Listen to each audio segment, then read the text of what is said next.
Hey guys, tonight we're heading back, way back, to a place where time is sticky warm and smells faintly of barley. You're waking up in ancient Babylon, where the sun hasn't fully risen, but already the heat is working its way through the narrow alleyways, pressing against clay walls and the backs of sleepy necks. You open your eyes in the hush of pre-dawn, the air heavy with the perfume of baking bread and the faint sting of last night's incense from the temple just up the hill. Somewhere nearby, a donkey yawns. Or maybe that's just your stomach.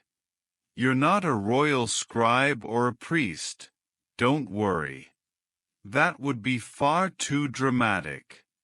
Jure just, Tere.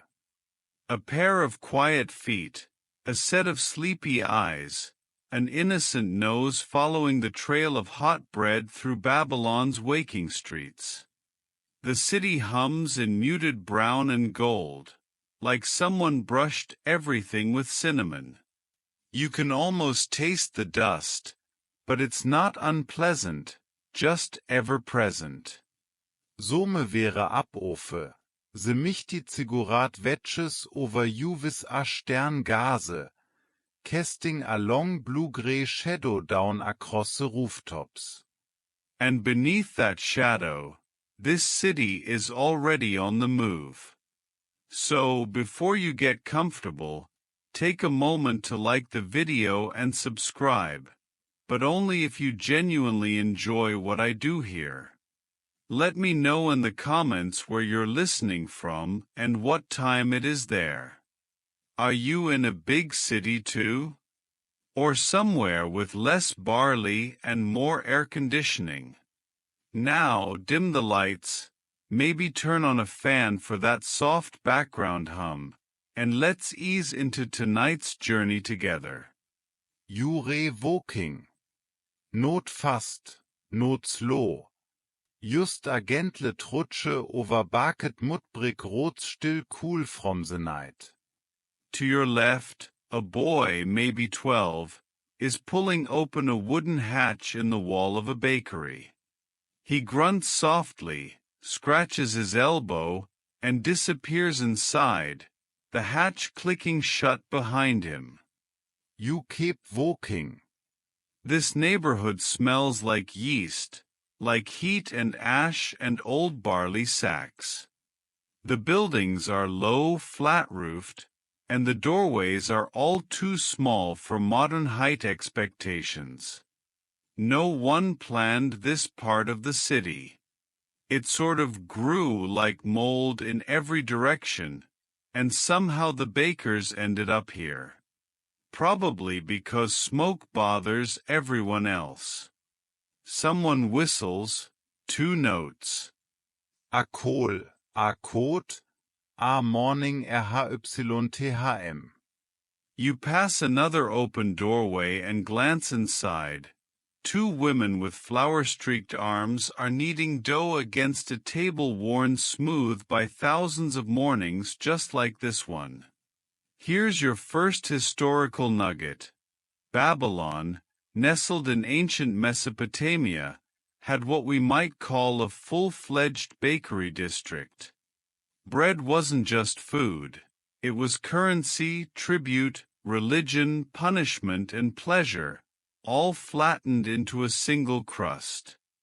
There were literally dozens of named breads, flat, puffed, spiced, honeyed, and even stuffed with bits of date or fig if someone was feeling flashy. Now you might be wondering, why are we measuring time with dough? Well, here's the thing. Babylon didn't have mechanical clocks, not even clothes. They had sundials, shadow sticks, and water clocks for the fancy priests. But for the average person, especially a baker, time was measured by the rhythm of the day and the behavior of the dough. Dough told you everything. How long it rose told you the hour. How fast it cracked told you the weather. And how fragrant it got! That told you it was time to wake the neighbor and open the shop. Historians still argue whether this was an intuitive system passed down by apprenticeship or something more formalized. Some believe dough was used alongside other timekeepers like incense clocks and dripping jars. But in the bakery quarter most agree, dough didn't lie. You stop at a corner. A man passes by carrying an enormous wicker tray on his head, stacked with unbaked loaves under a damp cloth. He nods at you. Or at least we'll say he does. People in Babylon weren't overly friendly before their first barley cake. In the distance, a conch shell is blown from a tower. That's not symbolic. Someone actually did that. Not to mark the hour, mind you, but to tell people the temple workers needed their breakfast delivered. Which means the bakeries are shifting into high gear. You turn a corner and enter a wide street, brighter now as the sun finally peeks over the ziggurat's western edge. You squint. And there it is, the central bakery. Or one of them. You wouldn't know it from the outside. It's just a hole in a mud wall with smoke leaking out. But the smell is incredible. Warm grain, a bit of ash, something sour and sweet braided together. Inside, it's almost schön. People slapping dough into round molds. Others tending wide clay ovens sunken into the ground. A girl with a bandaged finger sits by the door, counting loaves and scratching tally marks into a bit of hardened clay. That right there is your mainstream fact. Mesopotamians recorded bakery transactions with cuneiform, one of the oldest writing systems on Earth. They used little clay tablets like sticky notes, marking down who ordered what, how much grain was used, and when it needed to be delivered. These weren't poetic sonnets. They were receipts, and the scribes hated rewriting them. But here's a quirk.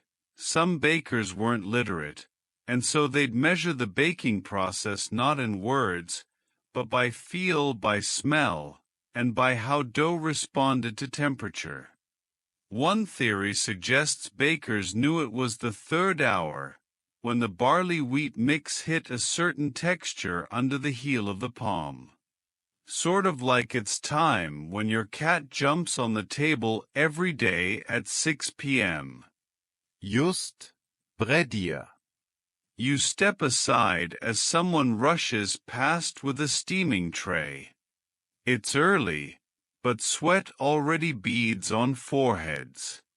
The ovens are open glowing, and a small child waves a fan with a palm leaf to keep the ash from billowing out. A young apprentice hands you a small round loaf, probably a mistake, but you're holding it now, and it's hot and dense with a craggy top. You bite into it and try not to show the surprise. It tastes like barley, yes, but also something herbal. Mint, Thyme, or some now-lost Babylonian spice that doesn't even have a modern name. You sit on a stone bench just outside, loaf still warm in your hand. Behind you, the bakery pulses with sound. Smacks of dough, creaks of wood, murmurs in Sumerian, maybe a touch of Akkadian, maybe just sleepy grunts. It's not chaotic. It's a rhythm. Like breathing. And as the sun lifts higher, and the ovens roar a little louder, you begin to feel it too.